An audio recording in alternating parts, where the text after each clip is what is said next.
welcome back to Europa Universalis for AI only extended timeline mod.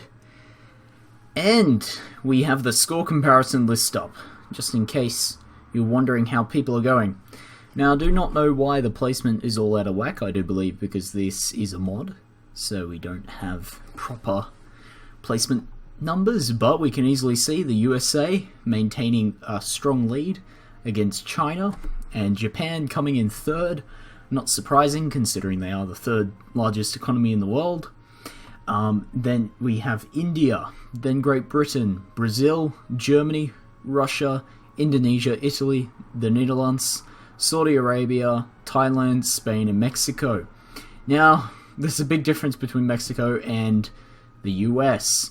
We can also easily see, I didn't realize this before, but we can see the US is a republic, China socialist state, Japan empire, India republic, Great Britain is a duchy? Really? Wow. Okay. We have Brazil is a grand republic, another republic, and as you can see, the list goes on and on. And then we also have more countries at a later date.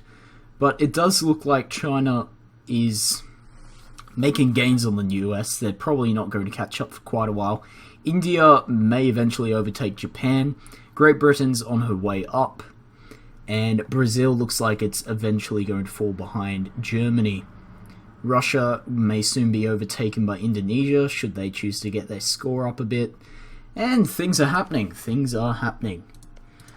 Anyway, let's bring up the list of the current wars in the world. We have the Chadian-Tunisian imperialist war, the Indonesian reconquest of Johor, which has been going on for a while, and it's going nowhere. The Japanese-Russian imperialist war, that will be interesting, that looks new. And the Tunisian-Nigerian imperialist war, which has been going on for a while. So, this is going to be quite interesting. Okay, that didn't look occupied from up here. It's a very close coloration, so... Anyway, Niger is actually winning the war against Tunisia, thanks to its allies and terrible tactics by Tunisia. We have the Indonesian reconquest of Johor. It looks like they've finally made a landing, and there's a stack that's just been absolutely wiped out by the Thai army under Suthingpong Chakri, and we have 70,000 Indonesian troops, 71,000 Indonesian troops along Pahang, and now for some reason the Thai are retreating back when they could have wiped out this military before it receives any benefit, like this 20,000 coming and that 5,000 also coming and helping out. So they just wiped out that 5,000, very good indeed. Hopefully they can actually engage here. Looks like they are pursuing it, but they got some weird tactics. Now they are outnumbered numerically. If they take out that 5,000 stack, while that 90,000 goes over there though, they combine the militaries, so that's not going to be good for Thailand. They could have saved themselves from that, but it has not happened. So, Fezzan and Libya have been released from Tunisia, but Tunisia still holds on to the Tripoli area, or Tripolitania. I do apologize. The Russians up against Japanese, no gains have been made or won. We're missing something. I don't know. There were two other wars that just ended. One of them we've already checked. Anyway, we have the Rwandan-Burundian nationalist war. That will be very, very interesting. Now, these two brothers, this is huge. Okay, so Zambia, Nigeria, Sudan, and Rwanda on one side, and the Democratic Republic of Congo, Tanzania, Mozambique, and Kenya on the other. Very interesting. Looks like we have more North African states and one more Southern African state up against many Eastern and Central African states. Very interesting. This is very small scale war for such big contestants, so we will see where this ends up. Anyway, we have the Ethiopian Sudanese imperialist war. I do apologise. That has been spicing up as of right now, and that's Ethiopia up against Sudan, Central Africa, Zambia and Rwanda, and their allies Uganda, Kenya, and the Democratic Republic of Congo have not been called in. So Uganda could have been in this Ethiopian war, but for some reason they did not choose to be. And it's all very interesting. Lots of land is going to change here, I feel, with possibly Nigeria and Zambia making big gains from the Democratic Republic of Congo. But time will tell. We always have these issues where power is gained, power is lost. So, we have the Chinese change government form of Bhutan. That's probably going to end in Bhutan's annexation, being such a small country. Shame. I do like Bhutan. Thimphu. I do apologise. I will check that up and probably not get back to you on it because I am a bit slack like that. But anyway, that I think it translates to either the Thunder Dragon or the Iron Dragon in English. It's a pretty good name for a capital of a country, and they do have a dragon on their flag, which is very, very poorly represented in this game. Same with China's flag. I think somebody has something against communist flags, but what you gonna do about that? So Bhutan has been occupied. Now let's see. Next month, yes, there we go. Bhutan has vanished underneath the Chinese banner, that yellow blob over in Asia. So, another war has not spruced up, but Thailand is losing a lot of ground here. They could have easily... they still have a chance to make it back on this, because this is very close. What's the tech differences? Their techs are essentially the same for all intents and purposes. Very, very equal, however, that Halim Namazan army will be very interesting. So we have two brothers leading two of the Indonesian armies. So that looks like the 13th Army and the 3rd Army. Don't know where the 1st, the 2nd, and all the rest have gone. And Halim has lost his command. Very interesting indeed. Now, this is an interesting move as well. Mahin and Suthipon... Suthipon is now leading again.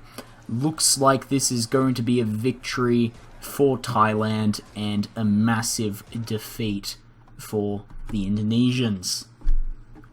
I do believe this is going to end up in a bit of a stalemate, plus 28 war score against Indonesia. They are making huge losses in this war. It's a bit of a meat grinder, the Malayan Peninsula, if you don't take it early like the Japanese did. Maldives still unmolested, same with the Seychelles and La Réunion, which is called Bourbon and St. Denis in this. Yeah, that's Reunion. Mauritius has rebels, revolutionaries, and Africa's a bit of a mess. Okay, so Japanese-Russian imperialist war. Russia has occupied the entire island of Sakhalin. 24,000 troops from Japan stationed in the Kurils. I do not know whether Russia has the navy on this side of the world to actually stage an invasion of Japan, but we shall see. And Japan, I'm not sure whether it's the correct way in English of saying it. It's probably dependent on your dialects, but I'll say it either way. So, Sudan. Burundi does occupy physically, and there are gains being made by Ethiopia. Soba has been sieged, and Sudan isn't a very rich country, at least not in this timeline, and not very much in the real world either. The DRC, after tons of instability, is still having lots of issues, and it's mainly the fault of these countries around it. I'm talking about in our timeline now, not in... Oh, in this timeline now, not in our timeline. I do apologize for that. I keep switching. I should probably rightly say 70,000 troops. Very, very... That's quite significant. So that's Rwanda. That's just going to wipe the floor. If the Tanzanians get caught by that stack, hoo-wee, that's going to be very interesting. Anyway, Rwanda has made lots of gains. I do not know what's happened here, though. Oh, okay, so the DRC has pieced out by itself, and Rwanda has gained most of the northeastern part of the Democratic Republic of Congo. Apart from Ituri and EUIV? Ooh, I do not quite know how to say that one. Equatorial Guinea has made gains from Gabon after Nigeria had stormed in, and even Nigeria has made a gain in Zongo. And the Sudanese have made no gains whatsoever. If anything, massive, massive losses. Now, it looks like the Saudis are mobilized. What are they mobilizing for? They do have truces, but they are on the move, and they have just put up their military maintenance. They're moving south, it would appear, either to Yemen, Oman, or the United Arab Emirates. It looks like it may be towards Yemen, though. Very interesting indeed. Okay. One war has ended, and it would be over in Thailand. No land was exchanged, it would appear. None at all. Oh, Tenate was released. Very interesting. Not too earth-shattering. However, they lose 10 development, which won't affect the large Indonesian development at all. Another war has ended. It is... Most of eastern Sudan has been taken by the Ethiopians. I do believe Soba has come in that mix. We will check it out. Anyway, we need to go check out this Turkish-Greek war as well. So yes, Soba has been taken. That does look like most of Sudan's already poor development. Now, they still do have Darfur, which is the richest province in their country now. And then Bayuda. So the Ethiopians have staked a claim, it would appear. Yemen is at war with Saudi Arabia as predicted, and Ethiopia has not come into the fold yet. Israel's been fought back. I did not realize that. So when Israel had declared that fateful war, Palestine does exist as an independent state. That's right, Israel. And Israel is now exiled to southern Syria, or in our timeline, southern Syria. Very, very interesting indeed. Anyway, let's real quick go check on this war. This is not moving at all. And the Turkish-Greek war, very interesting. This is it already over? Did we miss it? We missed the war. Okay. So, did any land change? No. No gains or losses were made. That was probably the quickest war I've seen. Wow. Don't even think. Very, very interesting. Are they receiving? No. Oh dear. And the Saudi Arabian-Yemeni nationalist war, easily going to Saudi Arabia. And not much else is happening.